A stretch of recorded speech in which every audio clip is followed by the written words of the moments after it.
It brings indescribable sadness to know contributed significantly to her fear, paranoia, and isolation. The chapel had been silent enough to hear the smallest movement, until one unexpected arrival changed everything.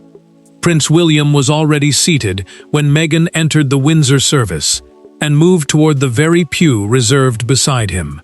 For several seconds, nobody reacted.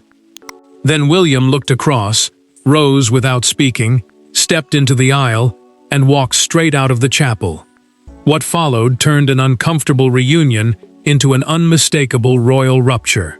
Before we go deeper into what this really means for the royal family, make sure to subscribe so you don't miss a single update. William had arrived early, taking the place assigned to him before the private family-linked service began. Windsor Chapel, a royal place of worship used for important family ceremonies, carried a silence that made even the smallest gesture feel amplified. Senior relatives were already settled, and the future king had expected distance, control, and ceremony. Instead, the moment Meghan approached the same pew, everything tightened. He did not argue. He did not lean toward her. He simply stood, stepped away, and chose the aisle over the seat beside her.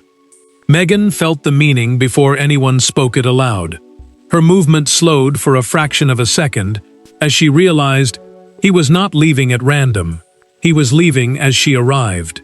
She continued forward anyway, refusing to let the moment visibly break her composure, but the impact was immediate. Across the chapel, Catherine noticed every detail. She remained seated, watching her husband go, and her stillness carried its own message. She understood that this reaction had not appeared from nowhere. William reached the doorway with anger pressing against something quieter and more painful. He could have turned back.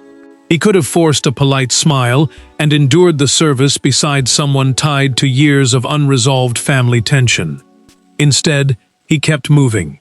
An aide caught up with him outside and asked softly whether he intended to return. The prince looked back toward the closed chapel door, held the silence for a beat, and answered, "Not while this continues." That sentence changed the meaning of the walkout. This was no simple clash over seating. Something had happened before the service, something serious enough that Meghan's arrival beside him felt like the crossing of a line already drawn. Catherine knew it. William clearly believed it. Meghan, however, had just been caught inside the consequence. And to understand why one silent exit carried the weight of years, the story has to move beyond the chapel door and toward the people who knew exactly what that empty seat represented. The real question was no longer what William did, but what had pushed him there. William's departure lasted only moments, but the emotion behind it had been building far longer. This was not simply a dispute over where someone sat. For him, the pew represented family, loyalty, and boundaries he believed had repeatedly been crossed. For Meghan, his decision to leave in full view of relatives felt like something equally personal. A rejection delivered without a single word, and therefore impossible to argue against. William remained outside, still carrying the folded service sheet in one hand. As the future king, he had become increasingly careful about separating private pain from public duty, because every gesture around the monarchy could become larger than the feeling behind it. He had expected tension that morning. He had even prepared himself for distance. What he had not expected was to be placed in a situation that made distance impossible without making a statement. Meghan sat down after his departure and forced herself to stay composed. Returning to a royal family setting already meant stepping back into years of unresolved emotion, where every glance and every silence could be examined for meaning. She leaned toward the person beside her and said quietly that she had not entered that pew to provoke him. Her voice stayed controlled, but embarrassment sat underneath it. She knew exactly how the moment would look, even if that had never been her intention. Catherine waited before moving. She understood that chasing after her husband immediately would only make the rupture feel larger inside the service. But eventually she slipped away and found him still outside. She did not ask why he had left. Instead, she looked at him and asked, "Was this what you were warned about?" The question landed differently, because it revealed that the concern had existed before Meghan ever approached the row. William unfolded the paper in his hand and pointed to the seating notation. His assigned place had been clear. That mattered, because the service sheet was not simply a program. It was a printed guide showing the planned order and positions for those attending. He had believed the arrangement would keep the most sensitive relationships apart. Meghan appearing beside him therefore felt less like coincidence and more like the collapse of an understanding he thought had already been settled. Catherine studied the page, then looked back toward the chapel. William's anger was still there, but disappointment had begun to overtake it. He had not wanted a public scene. Meghan had not expected to become the center of one. Yet both had now been pulled into a moment neither could undo. The deeper wound, however, had opened days earlier. William had already decided that one more boundary crossed would be enough, and the chapel walkout looked sudden only to those who had never heard what happened at the gathering before it. The decisive moment had come days earlier, during a dinner meant to calm everything down. Instead, the evening exposed how little trust remained between the people sitting around that table. William arrived believing the most painful subjects would stay buried. Meghan came, believing silence had already lasted too long. By the time Catherine's name entered the conversation, the fragile peace had begun to crack. William had agreed to attend because the gathering was supposed to reduce tension before the Windsor service, not create more of it. The dinner was deliberately small and private, which meant there were fewer people to soften difficult exchanges, and nowhere to hide when the mood changed. He had also been assured that old disputes would not be dragged back into the room. That promise mattered, because the prince had become convinced that public calm could survive only if private boundaries were respected first.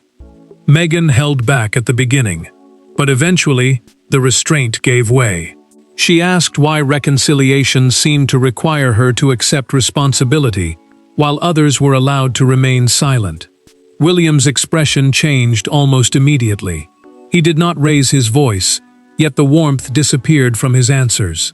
For her, the question was about fairness. For him, it sounded like the beginning of another argument built from grievances he believed had already damaged the family enough. Catherine's name changed everything. Meghan referred to the way past conflicts involving her had been handled, and William set his glass down with sudden precision. He made clear that discussion of his wife was the line he would not allow to become another prolonged confrontation. The future king had listened to criticism aimed at himself, but bringing Catherine into the exchange touched something far more personal. Meghan could feel the room tighten, yet she refused to retreat from the larger point she was making. Meghan then delivered the sentence that became the trigger for everything that followed. She told him that avoiding difficult conversations could not honestly be called reconciliation. William pushed his chair back and answered that trust had to come before reconciliation, not after it. He ended the conversation there. No shouting followed. No dramatic accusation was needed. The scrape of the chair and the finality in his voice were enough. William spoke privately with Catherine afterward and told her exactly where he stood. He said he would remain civil at Windsor, but he would no longer participate in arrangements designed to create the appearance of closeness that did not exist behind closed doors. She understood that he was not promising another confrontation. He was promising distance. That was why the pew mattered. When Meghan later moved toward the place beside him, William did not see an ordinary seating arrangement. He saw the boundary from that dinner being tested in public. So when he stood and walked away, he was not reacting to a seat at all. He was reacting to a promise he believed had just been broken. William had avoided the confrontation inside the chapel, but leaving the pew had not ended it. He stayed nearby, still tense, still angry, and still unwilling to turn the moment into a spectacle. Then Meghan came after him. For the first time that morning, There was no distance between them, no row of seats, no family audience to absorb the tension. Only the two of them, carrying the weight of everything that had already gone wrong. Meghan stopped close enough to make the question unavoidable. She asked whether walking out had truly been necessary. William answered without hesitation. He said that being pushed into the appearance of reconciliation was exactly what he had warned against after the dinner. For him, the problem was not simply where she had sat. It was the feeling that a private boundary had been ignored and turned into a public performance. Meghan's anger rose immediately. She told him she had not chosen the seating arrangement and had not entered the pew to trap him into anything. She said his decision to leave had humiliated her in front of the family, making it look as though her presence alone had driven him away. William started to answer sharply, but something in her response slowed him down. She did not sound defensive in the way he had expected. She sounded blindsided. William then told her what she had not known. After the dinner, he had specifically asked for separate seating, so neither side would be forced into an artificial display of closeness. The request had been clear. It mattered because seating at a royal service was planned in advance, with positions arranged to prevent confusion and preserve order. If Meghan had been directed toward him anyway, then someone had either ignored that request or changed the arrangement after it was made. Meghan went quiet. The anger in the exchange did not disappear, but its direction began to shift. William looked at her and asked the question that suddenly mattered more than anything else. Had she known about his request before entering the chapel? She held his gaze and answered with one word: no. That answer changed the entire confrontation. William had believed she was stepping into a boundary she knew existed. Meghan had believed he was rejecting her without warning. Now both realized they might have been reacting to a situation neither of them had actually created. The hurt remained. So did the resentment. But suspicion had entered the space where certainty had been only moments earlier. William no longer looked only at Meghan. She no longer looked only at him. For the first time that morning, their anger was moving in the same direction, toward whoever had placed them side by side, despite knowing exactly what that decision could unleash. The question shifted almost immediately from emotion to control. William had made his request. Meghan had said she knew nothing about it. That left a far more uncomfortable possibility hanging over Windsor. Someone had changed the arrangement, and that single decision had placed two already wounded people directly beside one another at the worst possible moment. Charles was informed soon after, and his irritation deepened as the details became clearer. Ceremonial seating mattered, because royal gatherings used carefully planned positions to avoid confusion, preserve protocol, and prevent unnecessary tension between family members. In a fractured family, that planning carried even greater weight. The king understood that a seat was never just a seat, when years of mistrust sat behind it. Charles asked to see the latest version of the seating note. He read it slowly, then removed his glasses and set the paper down without speaking. The silence said enough. A service meant to project calm had instead reopened a family wound, and now both William and Meghan had reason to believe someone else had created the conditions for the clash. The monarch was equally troubled by another possibility. Either side might suspect that he had approved the change himself. The paper made the mystery worse. An earlier version had placed Meghan away from William. A later revision moved her into his row, with only a short explanation attached. Family grouping revised. The phrase referred simply to reorganizing relatives so they appeared together during the service, but it offered no emotional logic for why such a sensitive change had been made. Charles read the wording again, this time with visible frustration. The king demanded to know who had authorized the revision. The answer brought no relief. Several members of the organizing team had discussed the change, and no single person appeared to own the final decision. One believed the family should look united. Another had assumed the tension had cooled after the dinner. A third had treated the adjustment as routine. Charles listened, increasingly aware that a collection of small assumptions had produced one enormous consequence. William, meanwhile, was no longer convinced the clash had been deliberate. Meghan was no longer certain the prince had meant to humiliate her personally. But the damage had already escaped the corridor, and was beginning to spread beyond both of them. Then the next reaction arrived. Harry learned that Meghan had entered William's row, that his brother had seen her coming, and that the future king had stood up and walked away. The palace could continue debating who moved a name on a seating plan, but that question suddenly became secondary, because Harry had just heard the part of the story most likely to hurt. Harry heard the story in its most painful form. Meghan had entered the row, William had seen her coming, and then his brother had stood up and walked away. The details about the altered seating plan had not reached him yet. In those first seconds, none of that mattered. He heard rejection. He heard humiliation. And beneath both, he heard confirmation that the distance inside the family had become impossible to hide. Harry's first instinct was not to call the palace or demand an explanation. He called Meghan. She was already carrying the shock of being left sitting there, while everyone around her understood exactly what had happened. When he asked whether she was all right, she answered honestly. She was angry. She was embarrassed. But then she added something he had not expected. William had looked genuinely surprised when she told him she knew nothing about the seating change. Harry felt the anger rise anyway. His first reaction was to confront his brother, before anyone could soften the story with carefully chosen language. Years of mistrust had trained him to expect the worst, and the walkout seemed to fit every old wound. Meghan stopped him. She told him not to repeat the same pattern of reacting before hearing the full explanation. Her words mattered, because she was the one who had been hurt most directly, yet she was the one asking him not to turn that hurt into another explosion. William received word soon after that Harry was furious. The prince did not leave Windsor. He did not send an aide to speak for him. He said that if his brother wanted answers, he would give them directly.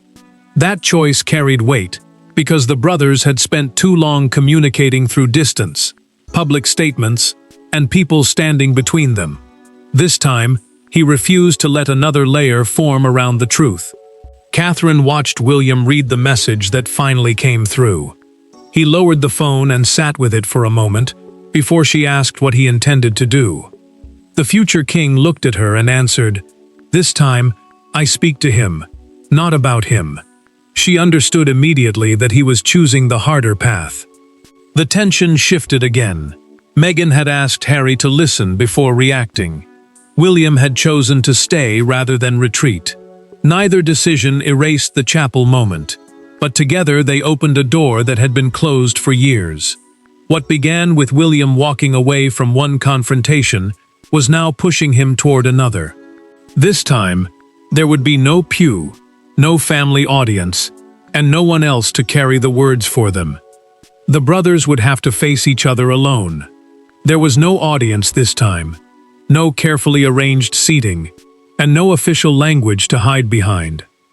William and Harry faced each other carrying years of anger into a conversation neither could hand over to someone else. Yet the first surprise came almost immediately. The prince did not begin by attacking Meghan, and his brother did not begin by defending her. Instead, both returned to the question buried beneath every argument between them, whether trust still existed at all. William spoke first about the dinner. He explained why he had agreed to attend, why he had believed certain boundaries had been established afterward, and why he had specifically requested separate seating before the service. That request mattered, because he no longer wanted ceremony to create the appearance of closeness where private trust had not been rebuilt.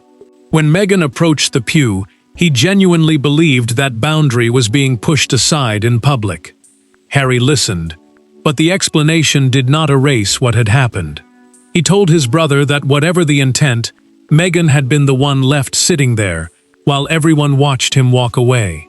The humiliation belonged to her in that moment. William did not interrupt. He let the words land, and for the first time since the chapel, his anger gave way to something quieter. William admitted that his reaction had been aimed at the situation, not at creating pain for Meghan personally. But he also acknowledged the harder truth. She could not have known that when he stood up and left. From her side, there had been no warning, no explanation, only the sight of him choosing distance the moment she arrived. Saying it aloud changed the weight of the memory. Harry then told him something he had not expected. Meghan had been the person who stopped him from reacting immediately. She had urged him to hear the full explanation before turning the incident into another confrontation. That detail mattered because it challenged the assumption that she wanted the conflict to grow. William fell silent. The prince finally said he would not pretend the deeper wounds had disappeared. Years of mistrust could not be erased by one conversation. But he agreed that Meghan should not carry blame for a seating decision she had not made. Harry accepted that answer without treating it as reconciliation. Something had shifted anyway. The brothers were not suddenly close again, and the family was not repaired. But for once they had spoken directly, instead of allowing anger, assumption, and ceremony to speak for them.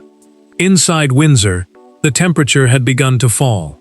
Outside its walls, however, the moment was already becoming something much larger.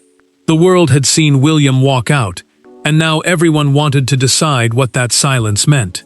By the time the family understood what had happened, the world had already decided what the moment meant. William stood, Meghan approached, and then there was an empty space where a royal display of unity had been expected. Nuance disappeared almost instantly. To some, his walkout looked like strength. To others, it looked cruel. Either way, a private wound had become public property. William saw how quickly the story hardened around a single gesture. Media coverage reduced the dinner, the seating request, and the confusion inside Windsor to one dramatic conclusion. The future king had rejected Meghan in full view of the family. Palace officials resisted issuing a detailed explanation because doing so would expose private conversations that had never been meant for public debate. That mattered because every attempt to defend one person risked humiliating another. Catherine watched the headlines spread and saw the frustration building in her husband. William had meant to protest a situation he believed crossed a boundary, but the outside world could not see intention. It could only see movement. He began to understand that silence had communicated something much harsher than he intended. The prince had walked away from an arrangement. The public thought he had walked away from a person.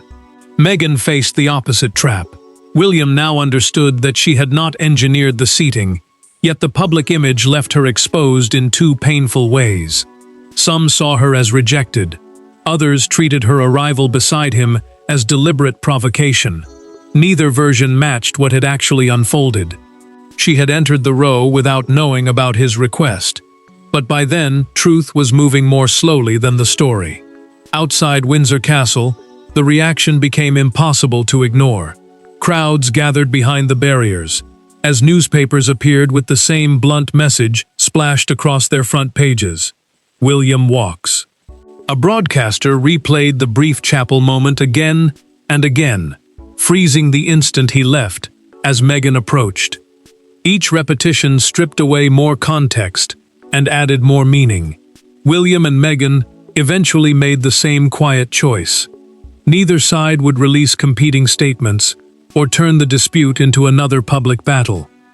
Through private communication, both agreed not to challenge the emerging clarification that the seating arrangement had triggered the walkout, not a planned attempt to humiliate anyone personally. The storm did not disappear, but its meaning had begun to change. William now faced the hardest decision of all, whether protecting his pride mattered more than correcting the emotional message his departure had sent. The final answer would not come from another headline or palace briefing. It would come from what the prince chose to do once the anger had finally cooled. The most important moment came after the anger, after the chapel doors closed, and after the headlines turned a few seconds into a royal earthquake. William did not reverse his feelings about the past, and Meghan did not suddenly forget years of hurt. Nobody emerged pretending reconciliation had magically arrived. But the truth became simpler and more human. A boundary had been crossed by circumstance. A reaction had wounded someone unintentionally. And both sides finally understood the difference. William accepted that walking out had been an honest expression of frustration, but honesty did not erase consequence. He had believed the seating arrangement violated a boundary he had already made clear. Meghan had known nothing about that request.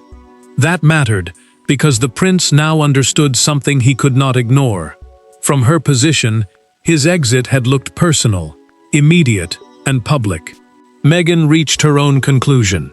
She accepted that the walkout had come from unresolved trust, rather than a carefully planned attempt to humiliate her. That did not make the moment painless.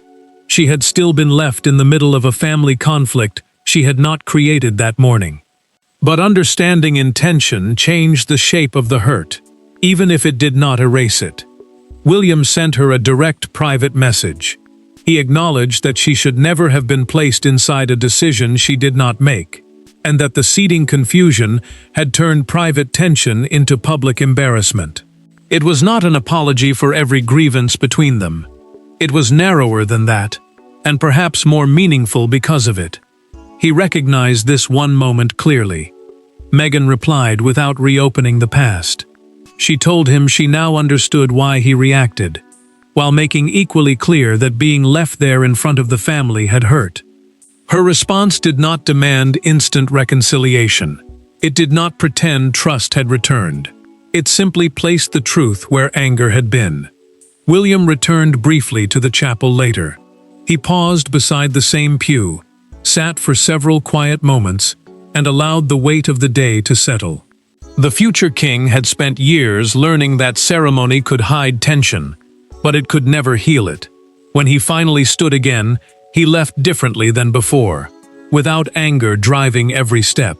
The walkout became neither a victory over Meghan nor a defeat for Harry and his wife. It became a painful boundary marker for the entire family. Real reconciliation could not be staged through seating plans, public smiles, or carefully managed appearances. It required private honesty, respected limits, and the courage to recognize harm even when that harm had not been intended. The chapel began that morning as a place where royal unity was meant to be displayed. It ended as the place where illusion gave way to honesty.